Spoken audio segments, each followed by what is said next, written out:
Thank you, Dick. The wonderful fingers of Dick Durham this morning. And we have Michael with us this morning too, and so a lot of music. So good morning and welcome.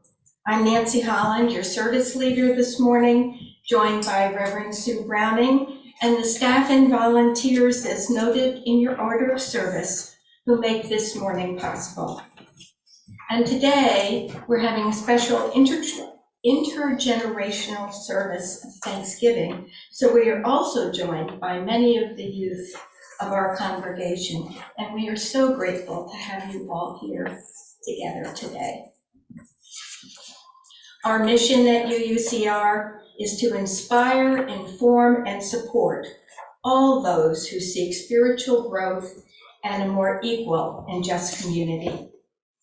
No matter who you are, no matter where you are on your spiritual or life journey, know that you are welcome here, in person or virtually, or those of us who may be joining us on Zoom this morning. We strive to be a welcoming and inclusive community. When I first began attending UUCR, there was a little discussion going on about becoming a welcoming congregation. This is like 15 years ago. My husband and I looked at each other and said, "What do you mean welcoming congregation? This group is so friendly." Already, I was clueless that that was a specific term and designation for welcoming the LGBTQ plus community at that time. And now in the 2020s, the terms have broadened to inclusion, widening the circle. And I think today that means that we're more consciously working to find ways to name and to honor and to value the experiences and the identities of those who are usually minimized, marginalized, and devalued. It means uncovering our unconscious assumptions about what's normal and who is present in our community, and opening ourselves to the possibility of greater diversity. In order for each of us to feel welcome and included in a faith community, we need to see ourselves reflected and present in some way in that community. And we at UUCR are working towards that goal of widening our circle and welcoming everyone to the table. I have a few announcements this morning. We're always in need of coffee hosts and greeters, so please check the schedule out on the whiteboard and sign up, and now also potluck hosts, I see. Also, please be sure to check in the hallway the options for a proposed pathway from the driveway to our memorial garden. The photos show the different options and the prices, and there is a sheet on the table in the foyer where you can make note of your preferences as we move forward to deciding on that. Also from Jane Hardy and our committee, please be sure to purchase a ticket today from Linda Dutton after the service for the fundraising soup and bread dinner here on December 9th at 6 p.m. I know we've got 11 soups and half a dozen breads at least, and so you'll not only get a tasty dinner that night, but you'll have the option to stock your freezer for winter with some of those soups and breads. So please see Linda. And also, lastly but not least, everyone is invited today at 4 p.m. to the community service celebrating the season of gratitude. This is sponsored by the Chester Valley Ministers Association, and we will be held today, 4 p.m. at the Bethel AME Church at 237 North College Avenue. And Reverend Sue will be officiating along with other members of our community's clergy. There'll be music, stories, readings, messages, and if anyone is interested in singing, there will be a pop-up choir rehearsal at the Bethel AME at 3:15 p.m. You'll learn one song to sing during the during the presentation, so please consider joining that. And now, the chalice lighting. A flame, we've talked about this before, a flame within a chalice, which is a cup with a stem and a foot, is a primary symbol of Unitarian Universalist identity and its faith tradition. Many of our congregations light a flame in gatherings and worship, and this reminds us that we do not stand alone. We stand with a family of other UUs around the world. And lighting this chalice before service marks the entry of all of us into this gathered community and this sacred space. And it's broadened in meaning over time too. When we light the chalice, we illuminate the world that we feel called to serve with love and justice. The flame that one of our hymns terms the fire of commitment. And now please join me in the words are in your order of service. We light our chalice as a symbol of gratitude as we celebrate the abundance of our lives together. In this sanctuary, we harvest bushels of strength for one another and offer our crop with the hands of compassion and generosity. In the authentic and gentle manner of our connections, we cultivate a simple sweetness to brighten our spirits. May we be grateful for the ways we nourish and uplift each other, for it is the sharing of this hallowed time together that sustains us. And now please rise in body or spirit for our first hymn in the Gray Hymnal, number 360, Here We Have Gathered.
Yeah.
And this morning, we welcome one of our younger members of the congregation, Theo Kim, who's going to read for us a little Thanksgiving poem.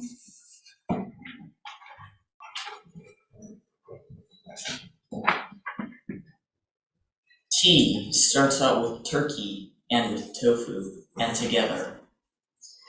H reminds us of happiness. May it grow beyond all measure. A means all who are returning and a reunion in fall. N for newcomers to our fellowship and hearty welcome to all. K for kind friends with whom we will share dinner. S means surely you'll have fun, but you won't get thinner. G is for generosity, to share what we have been given. I for integrity, may we bring it into our living. V is very special because of each one here.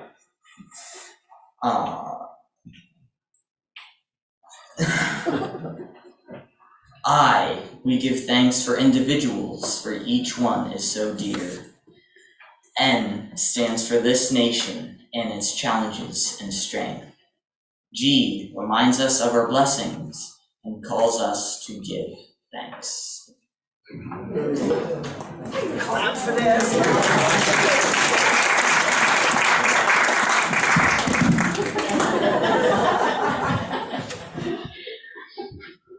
So as we tell some stories, today we're mostly going to talk about tables.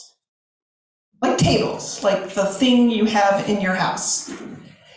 We're also going to talk about gratitude, and we're going to talk about the ways we are all connected. But when we start talking about tables, I want you to picture a table in your life. Does everybody have someplace in their head, as I tell stories today, and as I get some help telling stories and we sing songs, a table? If you're in desperate need, we have 2 tables you could picture at the back. So our first story is about a boy. It's by chance his name is Stephen, which is my oldest kid's name, but that's pure chance. And his family had just moved to a new house. How many people here have ever moved from one house to another house? Okay, well, the family had moved the day before. That morning when he went to find his toothbrush, they found the toothbrush, they couldn't find the toothpaste. You know how those days are when everything is in a box and it is just messy. So now he went to his new school, he didn't know anybody, and he's heading now down an unfamiliar pathway to his new house, and he was not even looking forward to going home. The moving van had brought the stuff to the house, but it was a mess, and he felt sad, and everything was new, and he did not know anyone from his school, and he walked into the house and he slammed the door. I want everybody to slam a door. Slam a door. And he says, even the door slams differently. So his mom was in the hallway, and at least that was familiar, and he gave her a hug, and that was familiar, and she had baked cookies. Things were looking up. It was a little less sad. And he got into the kitchen, and somehow while he was at school, everything had been put away. And what he now saw was the kitchen table. It was a pine table, and it had really thick legs, and it was this table that he knew had been in his house ever since he was born. He looked at the table and he saw there was a red marker spot. Has anybody ever colored on a table by mistake? But he remembered that from when he was 2, and then he saw the napkin holder he had made at camp, and there was these weird chicken salt and pepper shakers they got from their grandparents, and a stained glass chalice, like this, but it was stained glass chalice that he had made in Sunday school. His mom brought out some milk, because you need that with cookies, and she said, I know you've been sad. You're missing old things. How are you doing? We started with a cookie, because you usually feel better after a cookie. Can we have at least agreement on that? And he said, you know, I was sad until I saw the table. What did the table do to make you feel better? Well, I started thinking about all the things that happened at this table. We have had meals here with our friends, and we say grace at this table, and we can do most of that even if we're in a new place. His mom asked, well, what else will continue in this new house? Well, I can do my homework here at this table, and I can remember the other times I sat here and learned things.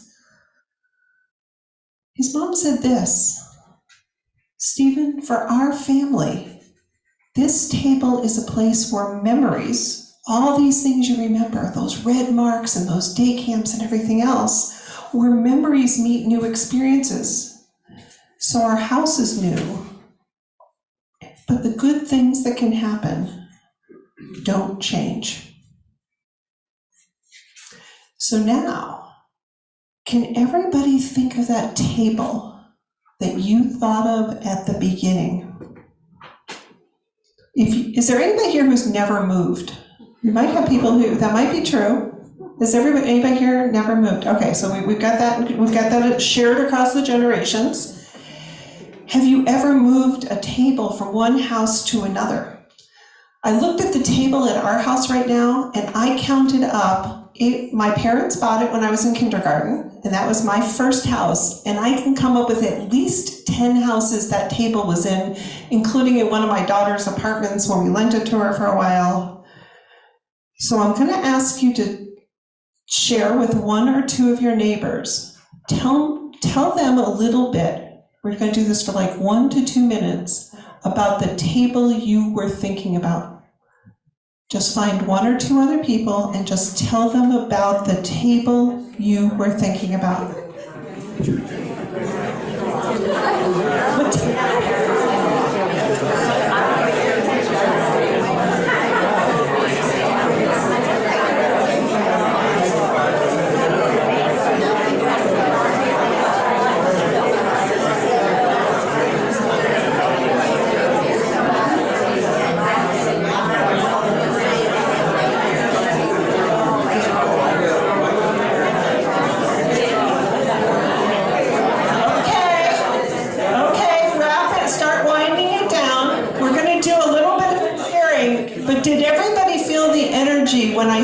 When I asked that, could you feel what it felt like to be together? When you tell stories, we've all been through a pandemic, we are tired. When you don't know what to do, picture tables, picture ways of connection and telling stories. It could be about a table. I just heard from Nancy, she told me about a table her parents had, really heavy, her dad had, and it was really heavy. And it had caned seats. Does anybody know what caned seats are? It's like those woven seats. And after her dad carved the Thanksgiving turkey, he sat down and fell right through. So we're going to tell another story about a table in a minute, but for now we're going to actually do what we do in our congregation stories. Is one of the reasons we come together is we have fun and we renew each other, but we also take a chance. In a minute we can light candles, and today we're going to do Joys and Sorrows, maybe 1 sentence each if anybody has anything. But we also try to center our brains and find a quiet space. And so today, Nancy and Phil Dutton are going to lead us in something called a meditation on breathing. So it's going to be in your blue hymnal. The turquoise. We don't need your hymnal. We don't need your hymnals. No. We need the younger brother Phil up here. Yes, he would. Sit down. All right, for maybe the less ambitious singers, here's the part. Breathe in, breathe out, breathe in, breathe out. You can go up. Breathe in, breathe out. Okay, that's the less ambitious singer. Do I play along? You will. In the melody, I'm going to sing, and Nancy's going to sing the descant. The words are all the same. So, Why don't you go ahead and play? So I'll sing the melody, and everybody sing with me. And then we'll divide you up, or you can divide yourselves up. And we'll sing the whole thing. Okay? It's a round kind of thing. Just keep singing it on and on and on.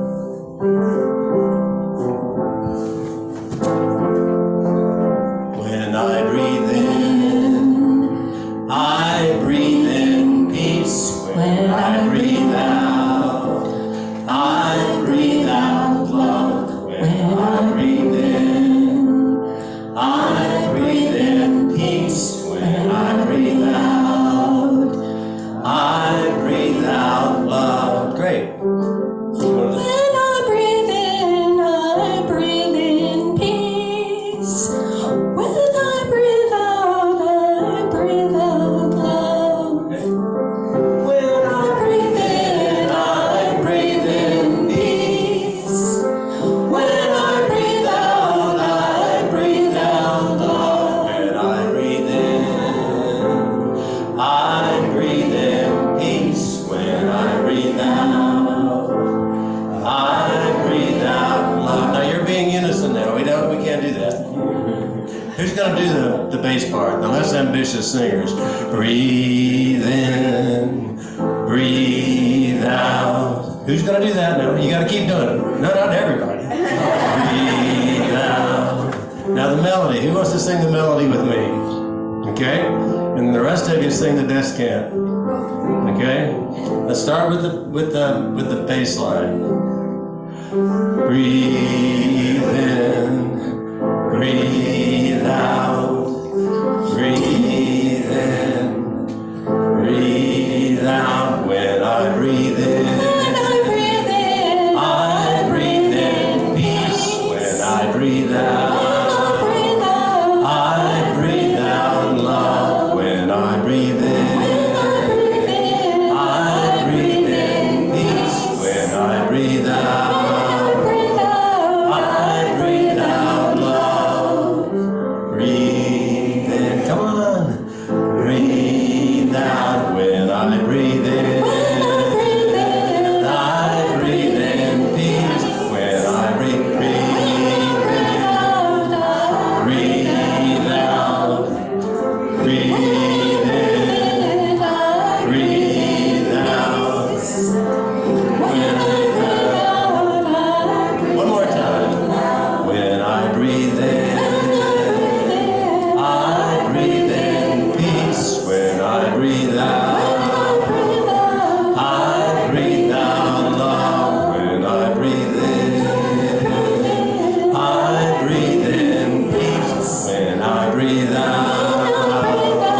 I breathe out love.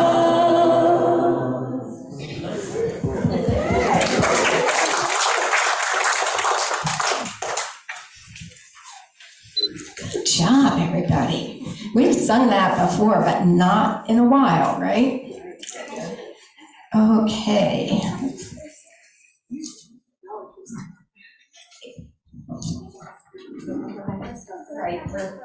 Yes. Okay, so now is the special time in our service that we offer sharings of our deepest joys or sorrows or concerns. And as Sue said, maybe we can keep them kind of brief today. As usual,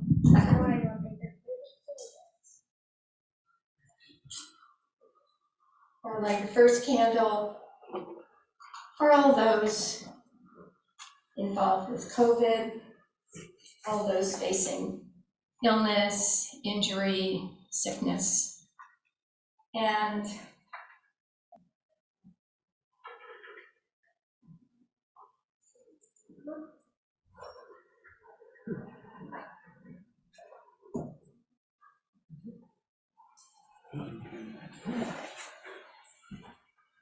that candle I light in thanks for all those who went out and voted to protect our democracy.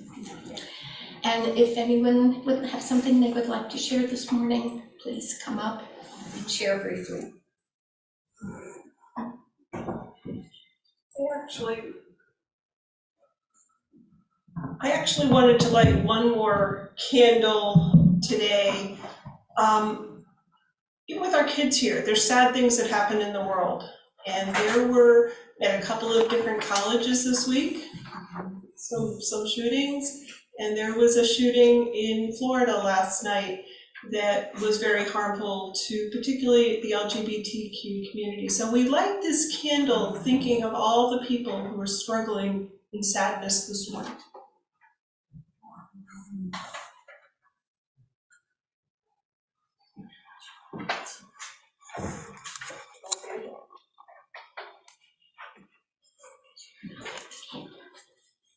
Sue mentioned, and for those of us in the LGBT community, this is a sad day. It's been a weird week in the sense that the Respect for Marriage Act was advanced in the Senate. But as you know, in Colorado Springs last night, 5 people were killed. And also today is the Trans Day of Remembrance. So I appreciated, Nancy, your words this morning, so thank you.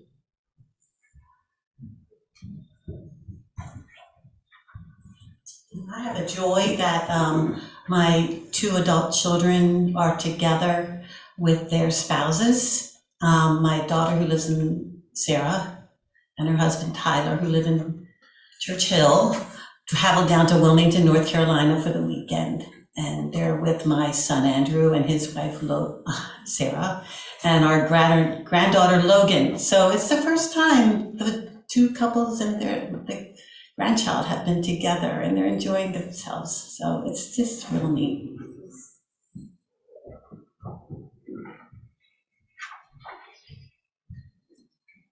Speaking of Church Hill, I have another joy.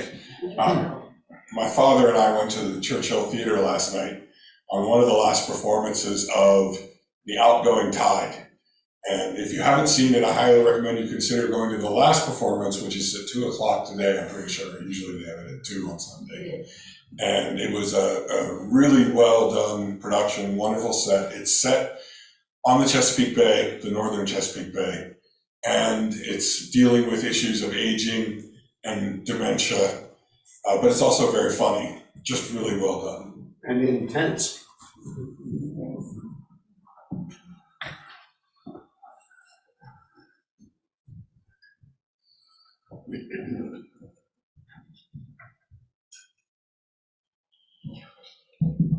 It seems like there's so much anger in the world.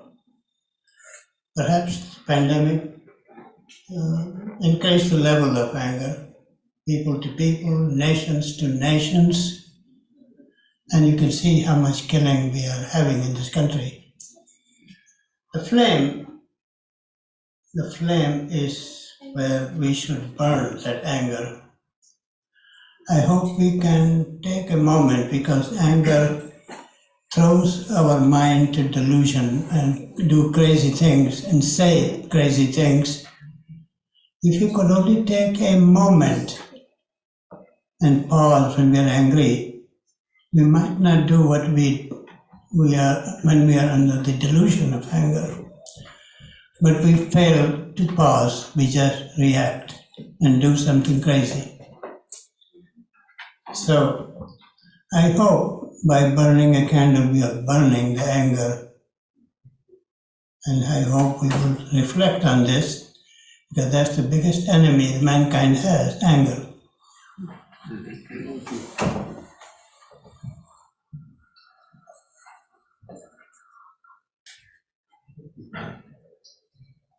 Well, I'm reflecting on Thanksgiving. Thanksgiving was to celebrate harvest, but more important is to celebrate families getting together. It's just not gathering. And we were talking about the table. But I have the table, Mother had it, I repaired it, but that was the center of our family for years and years and years. Every Thanksgiving for 20 years, my mother would have the whole family in. So we're together. Well, I hope everyone's able to do that. Friends and family, I think it's especially important at this time to celebrate.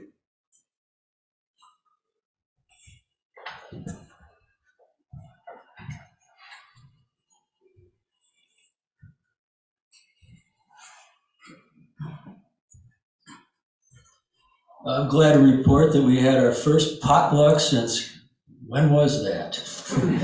Before the pandemic.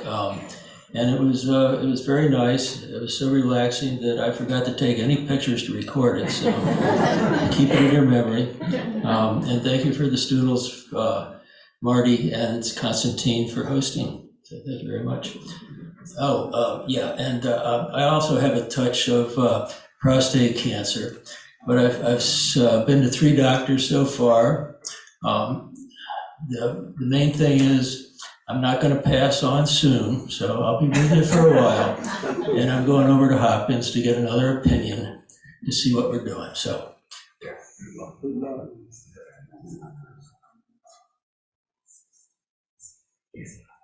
And for all those joys or sorrows that we still hold in our hearts, maybe take a moment of silence.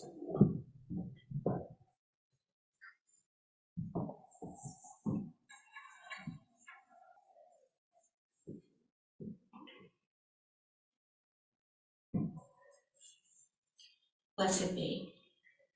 And now it's a time when we take an offering to further the work of this blessed community.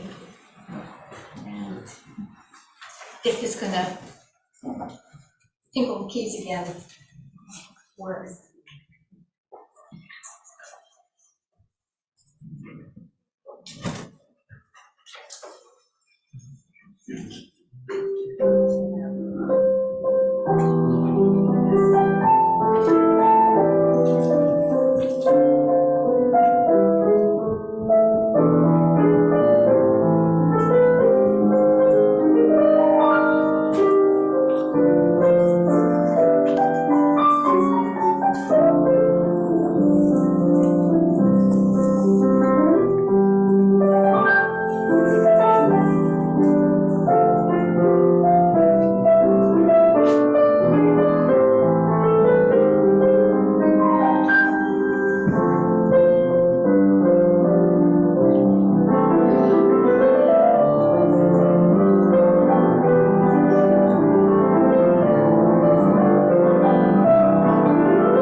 We are grateful for your generosity, for we are now the keepers of the flame. And then Sue has another story for us. It actually takes a really long time to write a sermon. It's easier just to find some stories. Okay, so we're talking about tables. We got the basic theme down, right, folks? So once upon a time, there was a family. And maybe this family had quite enough to eat, or maybe they had just about enough, or perhaps they had more than enough. You might not have been able to tell. What's interesting is this family, they might not be able to tell if they had enough. Sometimes it's hard to tell, and you often want things that are different than what you have. But this family came together one fall day for a celebration. It was a feast. It was a time of gratitude, and they gathered around the table. Surprise, surprise, a table, and there was food, and there was drink, and there was flowers to remind them of beauty. And then there was a call from the gate outside the door. Hello? There's a bunch of people outside the gate. We're hungry. We're thirsty, and we see you have a feast. Can we come in? Well, the family didn't know how to answer. Who were these people at the gate? Was it safe to let these people in? Did the family at the table have enough to share? Was there even room? But then they remembered this. They remembered that most of them had come to this family, this celebration from somewhere else. Think about that at some point. Well, some of you were born fairly recently, so you came to the table and the table was already being eaten. But my husband and I, we had to meet at some point. We happened to meet in college. And then we have friends over for meals that we don't know. I tell my kids, bring over anybody who's there. So this family, they remembered who they were. They also remembered this, that sometimes they hadn't always been nice to one another. Do you ever look around that table at Thanksgiving and think it's actually sort of a miracle that you're all still eating meals together? They remembered times when other people had shared with them, or when a new member of the family had been there. Sometimes when you are new, you go to a family, you've never been with that group. You don't know their habits, whatever. They remembered this saying, and this is one of the things I'm hoping we all take away today. When you have more than you need, it's better to build a longer table than to build a higher fence. It's better to build a longer table than to build a higher fence. We have enough, they said. We actually might have more than enough. So they went out to the door and to the gate, and they opened the gate, and they invited the people in who were there. And they pulled together another table, and they made space, and they covered it with a tablecloth. And then the newcomers did something they weren't expecting. They brought a dish that the family had never seen, something that was so fragrant and delicious. It was strange and wonderful, and everyone shared. And there was enough. So here's what I want us to think about for the story. It's a nice story about sharing and building a longer table. But we hear that story from the perspective of the family who's comfortable, from the family who is already at the table, and they make a decision of whether or not to let somebody in who didn't hear the story told from the people at the gate. The one thing I know is it would be a different story. It might also be a story where people feel happy and they were welcoming, but we don't know why they were there. We don't know if it was cold out. We don't know their experience. And I share this because I think part of our job at Thanksgiving is to try to hear all of the stories that are out there, and to hear the stories that aren't sometimes told. Sometimes we tell about Thanksgiving, and we sometimes tell stories of people that came from Europe and they arrived and everybody was happy and peaceful. But there's other stories we can tell from the perspective of the people that were living in North America, the indigenous communities, the Native Americans, when everybody got here. So there's a lot of ways we can tell stories. A few weeks ago, we had a guest minister. It was on Zoom, so you had to attend on Zoom, and he was talking about one of the 8 ways we express spirituality. Spirituality is sort of when we connect to something bigger than ourselves, however you think of that. And he said gratitude was a reminder that we can't do things on our own. And gratitude says, I'm not okay. I'm not just completely independent. A simple way, if somebody asks you, what does it mean to be a Unitarian Universalist? Is that we're always thinking about how to make more room. We might only have so many chairs or so much space. What could you do if you had a pretty small house and a bunch of people came to the door, you decide to let them in, but you don't have enough space at the table? What are some of the things you could do without doing one other thing? Just shout them out.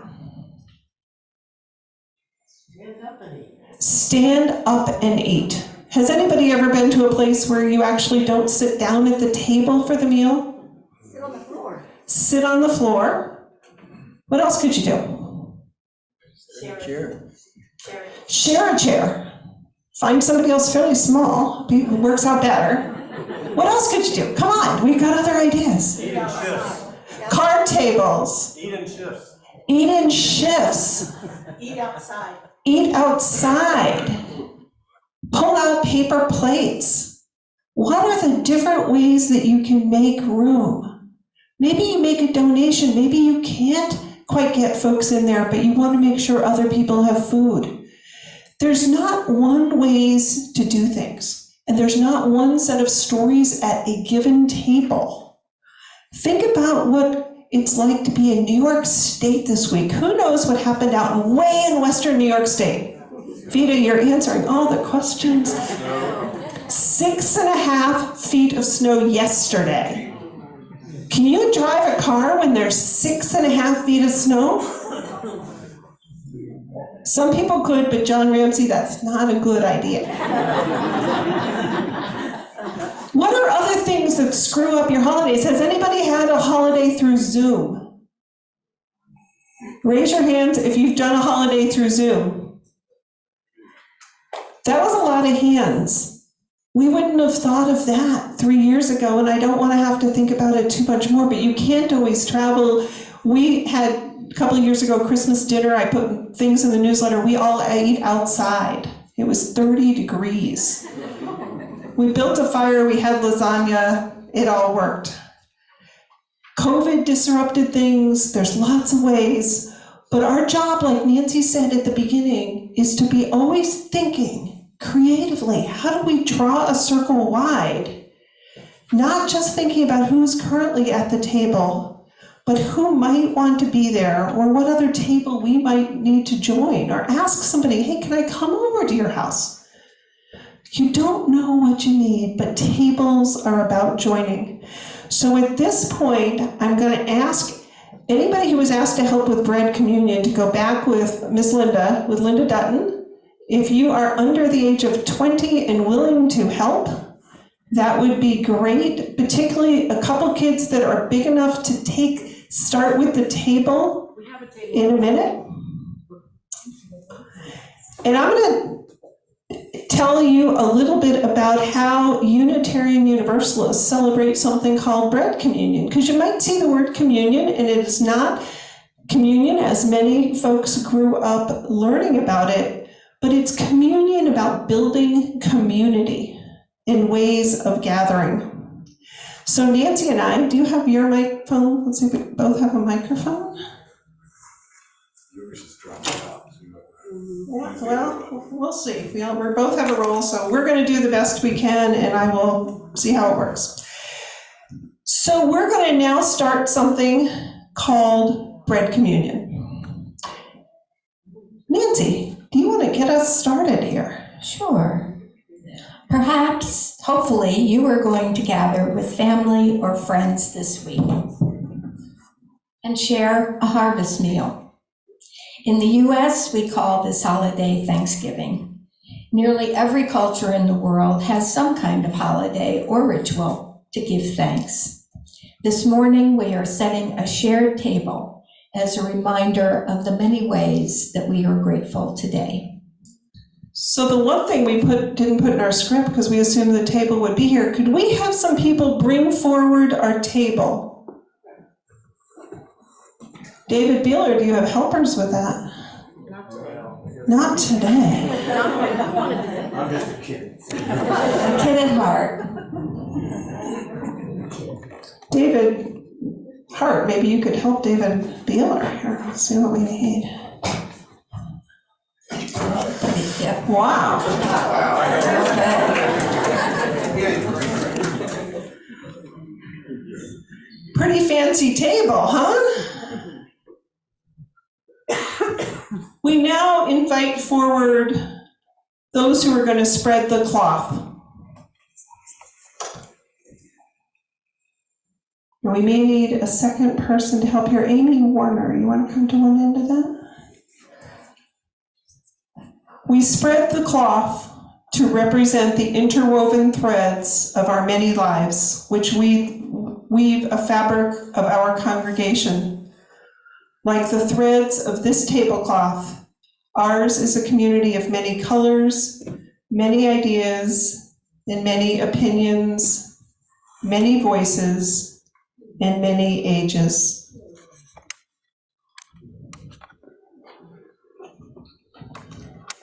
Thank you. And now the candlesticks. We place these candlesticks and candles on this table. We light the candles, and to better see one another's faces, we gather in the light of love.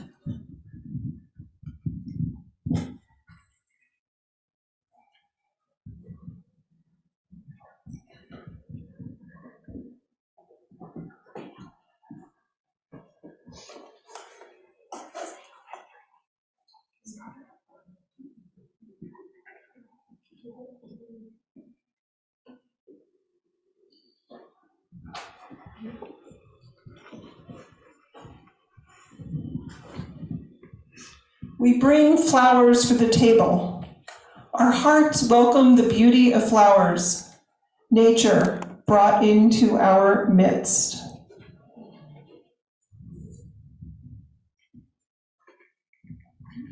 Thank you. We bring apples and honey to our table. These symbolize the sweetness of the harvest, the gifts of the earth.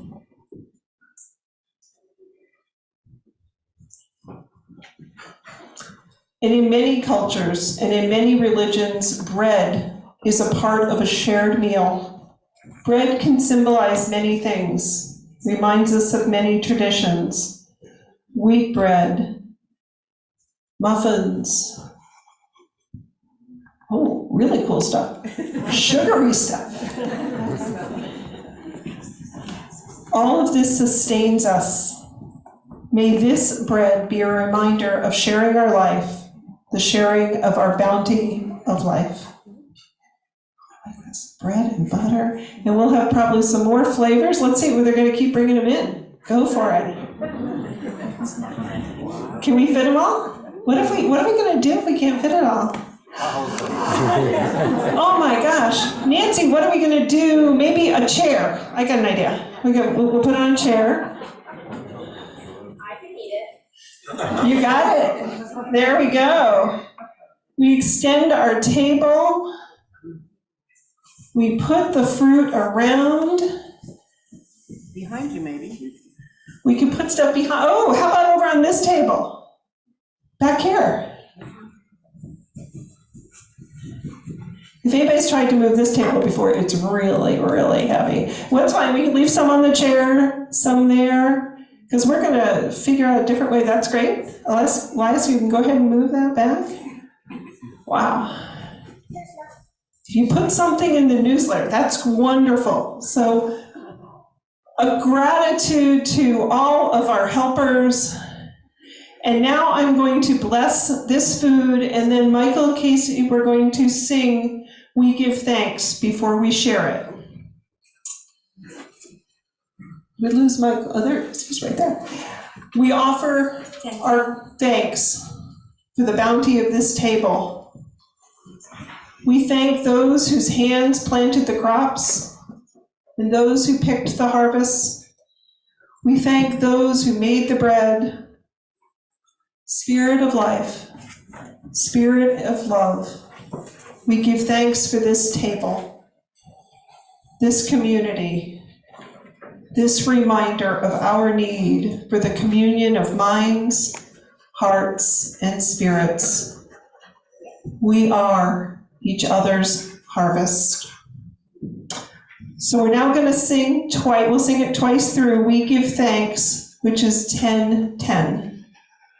And Nancy will help lead us through this.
In a moment, Michael will play gently, and Nancy, myself, and any of our helpers that help with the bread that would like to come up and pick something you think that's easy to pass around, and we're going to pass it around to all of our friends here. So just take the lead from me and Nancy. If you help bring stuff in, you're welcome to help, or not. But we'll start with some of the muffins and the easier stuff. But take something, break it as you need to. Just go ahead and play.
Bring it back here, and then afterwards we're gonna have a great snack and pass it through. People are willing to eat a lot though. Go you.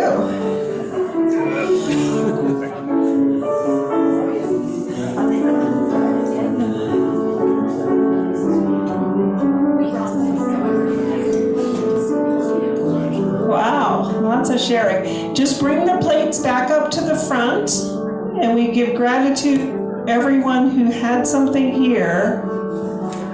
And then we're going to sing an energetic final hymn, so we don't want anyone choking, and we're going to repass things in a minute. We'll be able to split stuff. I think we're set. I think we can put it back there.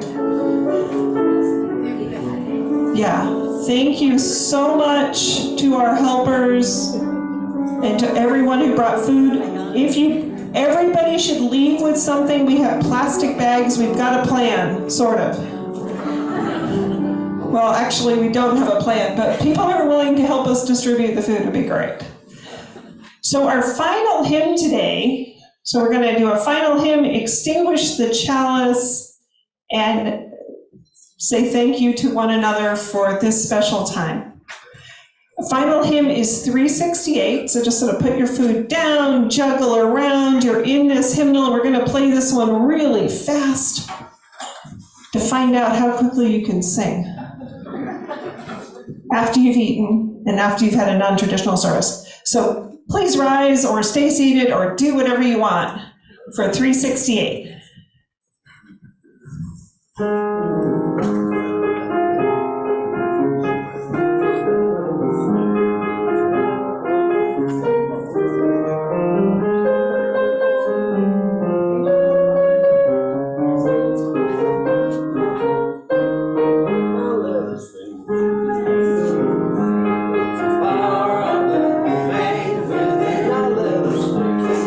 Power of the faith within.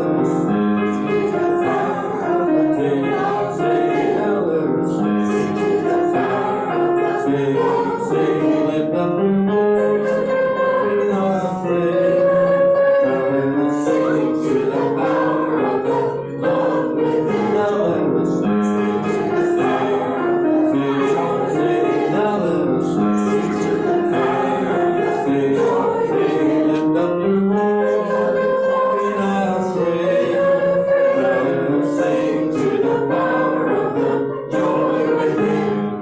Woo, good job.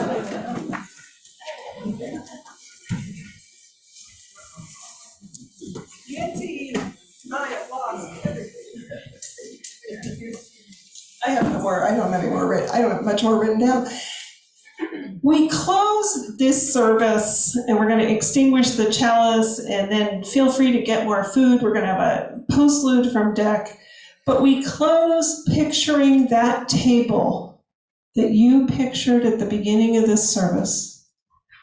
Now I ask you to picture other tables, card tables, picnic tables, camping tables, tables at school, tables with food in the grocery store.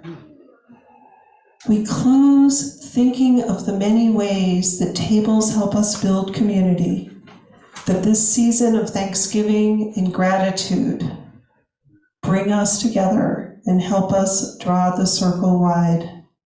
I'm going to ask Nancy to lead us in the extinguishing the chalice words and the sung benediction. We extinguish this flame, but not the light of truth, the warmth of community, or the fire of commitment. These we carry in our hearts until we meet again.